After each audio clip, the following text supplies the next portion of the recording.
You were sharing this role with the late Paul O'Grady, and you've been to Liverpool Of course. since then. So what's that been? What's that been like? I suppose you're remembering him all the time. Absolutely. Well, the first day that we got back, that particular Monday after the weekend that he died was absolutely awful. I mean, the company just were devastated, along with myself, and we sort of didn't know actually how to act or what to do in that situation, except for the fact that everyone in theatre carries on. We call it Dr. Footlights, and that gets you through it. And the hardest thing I think for me was going to Liverpool because that was my first takeover of Paul's performance in that particular space. And for me, it was heart-wrenching. It was so difficult to get through the show, but I thought, I've got to actually do this for him and for his memory. So the weeks that I play where people are booked to see him, I always make a sort of homage at the beginning of the week to say that we'll dedicate every single performance that particular week to the late, but choking up, sorry, very, very great Paul O'Grady. So we miss him terribly, but the beauty is in theatre, we have his spirit around us, which I think is wonderful. And when I go on stage and I'm sort of filling in for him Yeah. for his performances, then I always try and channel a little bit of Lily in that way. And it sort of works. It helps us get through it, and it helps, I think, the audience come to terms with the fact that he's no longer around. But it's just a wonderful character to play. And of Mm. course, he invented it way back sort of 20 years ago as well. So It's amazing. it's And so we celebrate his life, really. it's a beautiful homage to him, and we are so sorry for your loss, and such a massive character. But I suppose for you, because we're used to you sitting in a chair, we'll get to that in a minute, but Yeah, we get to see you singing and dancing and the thing that you judge people for. But getting into theatre for you it was life affirming. It did change your life in a way to be accepted because you were dealing it with so did. many things. Yeah, I was dealing with being gay and straight at the time as well, because I didn't know which I was. I mean, I got married, I had a girlfriend, I had boyfriends, so I didn't sort of know who I was until I really joined the theatre. And even then, I was still a little bit confused, but it was fantastic for me because I felt free. And my father was a desperate alcoholic, and I grew up with him being really abusive. I mean, he's now gone, but I always felt that dance got me through that. Actually, looking in the mirror and dancing sort of set me free, and that was the route that I followed, and that was the channel that I sort of wanted to push myself, and that's where I got the most encouragement from people. So for me, I was sort of lucky in a way that I did go through that horrific sort of childhood because it set me free as a performer, and it gave me life uh, momentous moments, I suppose, is what I'm trying to say, that I can recall, as an actor. So I'm glad everything, happened as it did, but I wouldn't wish anybody to go through, living with an alcoholic father. I mean, that was just awful. I mean, it was just so abusive and horrible. But dance was the vehicle that sort of set me free, and that's why I started to dance, and that's what I loved about the theatre, and all the people around me were supportive, and it was just one of those wonderful, wonderful places to be. So I pursued it at 16, and then I had my first job at 17 in West Side Story in Australia.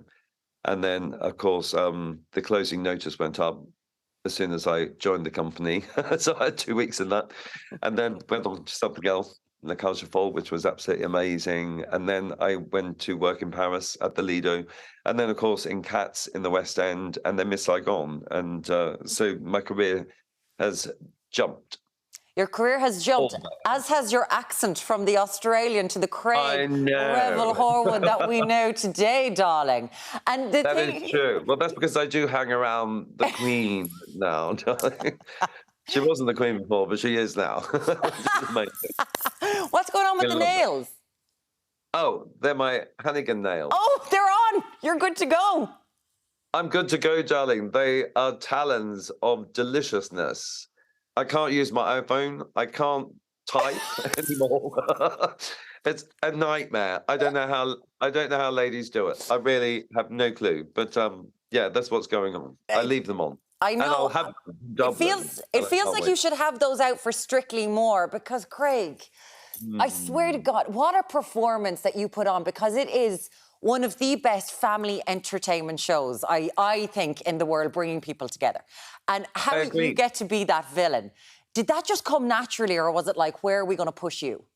Well, that came from an audition. I was sat very similarly to here in my hotel room, darling, with the computer up on a pile of pillows, and looking at various, recordings of people dancing. And then for my screen test, I was just saying, oh, God, that's terrible. I mean, look at the way she's walking down the stairs. And then when she got to the dance floor, I said it went, completely all wrong side of wrong. And I said, whoever that woman is dancing with has the most bowed legs I've ever seen. Of course, the person that I was talking about was Natasha Kaplinsky and Brendan Cole, who actually went on to win the first series. But then I think I must have been branded Mr. Naughty because everyone was booing me. So uh, that's 20 years ago, and it's gone to 60 countries around the world, which is amazing. And there's always a me. I'm the template. I have no idea why, really, but I'm very honest. I speak the truth, and I'm blunt. I suppose that comes with being half Australian. There, half us are, I know we can't hear it, but it's definitely there. He's got that flaming Galah thing about him, and with that, Oh yeah, mate. Yeah, right. can you No, I give us can can do you it. give us a flaming Galah? Flaming Galah. Oh God, this There is you go. I love this so It's a much. sing-songy sort of sound, like the Welsh, but gone wrong.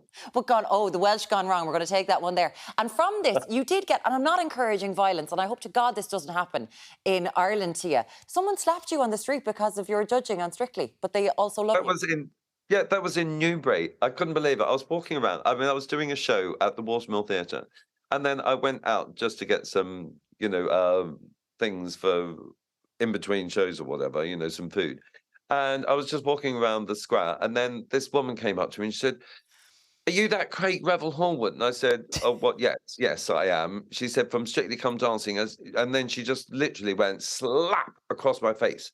I could not believe it. I said, "What was that for?" She said, "Because you treated my celebrity that I really love, badly, and it's not fair." But she said, "Don't change." I thought, love, hate. So I've been in this sort of love-hate position. I've been rammed in the back of the heels at Tesco's, darling. It's with trolleys. It's quite insane. The But people actually, after the first 2 years, everyone was like really nasty to me for the first 2 years. But then I think people sort of grew to understand the show a little bit more yeah. and learn a little bit more about dancing and became judges themselves and then started agreeing with me. So I can only say that that's a good thing, that we've taught the world to dance and people do see sense and know what good and bad dancing is now. It is a beautiful thing, and we also play the game at home of what score is Craig going to give, which I especially adore. You are going to be performing as Miss Hannigan in Annie. It's at the Bord Gáis Energy Theatre in Dublin from the 22nd of August until the 3rd of September. Craig September. Revel Horwood, darling, thank you so much. Gorgeous. Thank you so much. It's been a pleasure being on your show.